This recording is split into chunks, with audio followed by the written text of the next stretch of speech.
Nagtungo sa Kasiguran, Aurora ang ilang miyembro ng gabinete para kamustahin ang sitwasyon ng mga nasalanta. Sa pinakahuling disaster monitoring report, aabot na sa mahigit 5,000 ang nasirang mga bahay at halos 900 rito totally damaged. Live mula sa Kasiguran sa Aurora, may report si Oscar Oida. Oscar.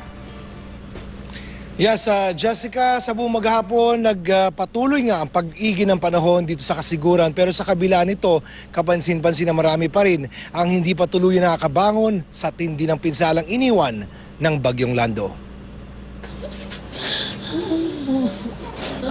Kung ang mga baha sa Kasiguran, humupa na. Ang mga luha ni Aling Divina, patuloy sa pag-agos. Nasawi ang 40 anyos niyang anak na si Riza Lesma matapos madaganan ng telebisyon nang iwas-iwas ng malakas na hangin ang kanilang bahay sa kasagsagan ng bagyo. Nung pangatlong hihip po ng hangin, bigla kami binuhat at tinapong kami. Pagbagsak po namin sa lupa, lahat kami walang malay. Hanap po ng hanap yung anak kong binata ng bag. Natapakan po niya yung kamay ng anak ko. Tapos sumigaw po siya, nandito si ate, patay na. Hindi binuhat po ng mga taong gumabay sa amin, binuhat siya. Bakit ako yung anak ko, durog na nga ang mukha. Tinamaan siya yan ng TV. Kundi pa raw sila nakapagtago sa may babuyan, marahil pati sila nasawi. Gumagapang po kami, sir. Gapang nanay, ganong manugang ko. Pag hindi kayo gumapang, mamamatay tayong lahat dito. Nung gumapang po kami, napapunta kami sa kulungan ng baboy. Doon po kami nagpalipas ng magdamag. Wala naman silang makuwang sakyan na maghahatid sa kanila sa bayan ng Baler. Nagmamakaawa po ako sa inyong tulungan niyo kami. Maiuwi ng balat ng bangkay ng anak ko.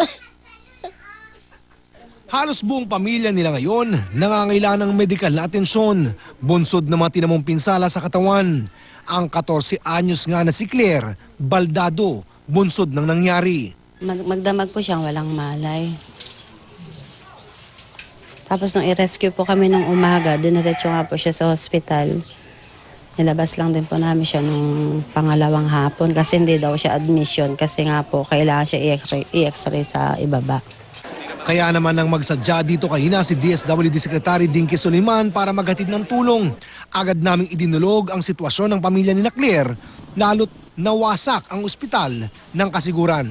Sila ay ihahatid. Pero ang unang kailangang tingnan, ano yung injury. Kasi kung ang injury ay sa spine, baka kailangang mas special na sasakyan ang dadalhin para hindi grumabi. At yung patay ay madala na sa San Luis. Nagsadya na rin dito sina DILG Secretary Melcenen Sarmiento at NDRRMC Executive Director Alexander Pama para alamin ang sitwasyon ng Kasiguran. Sa pinakahuling disaster monitoring report, aabot na sa mahigit 5,000 ang bahay na nasira. Halos 900 dito, totally damaged. Yun ang challenge sa atin na magagawa naman ng bahay na resilient. Naumpisahan na po sa mga school building ngayon. Napapanahon na kailangan istriktuhan natin ang compliance sa building code. Jessica, samantala, kanina pang umaga, nakapasok na rin dito sa Kasiguran ang Kapuso Foundation. At hanggang sa mga sandaling ito ay patuloy nilang sinusuyod yung mga lugar, lalo na yung hindi pa naabutan ng tulong. Samantala, patuloy na mga umiigi o unti-unti na ibabalik ang linya ng komunikasyon dito sa bayan ng Kasiguran. Pero yung linya ng kuryente, kung kailan ito ibabalik, ay wala pa rin kasagutan hanggang sa mga sandali ito. Jessica. Oscar, yung bang mga nasa mga hindi maabot ng sasakyan ng mga lugar na-account for na yung mga tao? Jessica, sa mga sandaling ito, base doon sa nakuha nating impormasyon, karamihan nga ay naaabot na. No? Kung hindi man ng mga malalaking sakyan, ng mga motorsiklo. So yung tulong, tuloy-tuloy na nakakaabot doon sa mga lugar na dating hindi nahatiran ng tulong. At kaina, inulit natin yung katanungan kung meron bang sapat na pagkain para sa kanila. No? Sasapat naman ang pagkain. Pero yung gamit mga panggawa ng kanilang mga nasirang tirahan, yan yung mga tingin natin ay kailangan pang madagdagan dahil talagang maraming bahay ang nasira Doon nga sa huling tala, umaabot sa mahigit 800 yung totally damaged at aabot na mahigit 4,000 naman yung partially damaged. So malaking tulong ang kinakailangan ng kasiguran sa mga sandaling ito para matulungan silang makabango muli matapos nga ng hagupit ni Lando. So wala Jessica? nang kailangang agarang rescue, Oscar. Relief na lang talaga at tulong ang kailangan, yung pagpapagawa ng bahay, gamot, yung mga ganyan. Pero yung mga naipit, yung mga hindi maabot, walang mga rescue operations na kailangan dyan sa kasiguran. Wala naman ng Jessica ang rescue operation. Yung nagkakaroon na ng problema pag dito sa ilang mga nasugatan, umabot sa 81 yung naitalang nasugatan dito sa kasiguran. Yung iba dito may mga masiselang injury.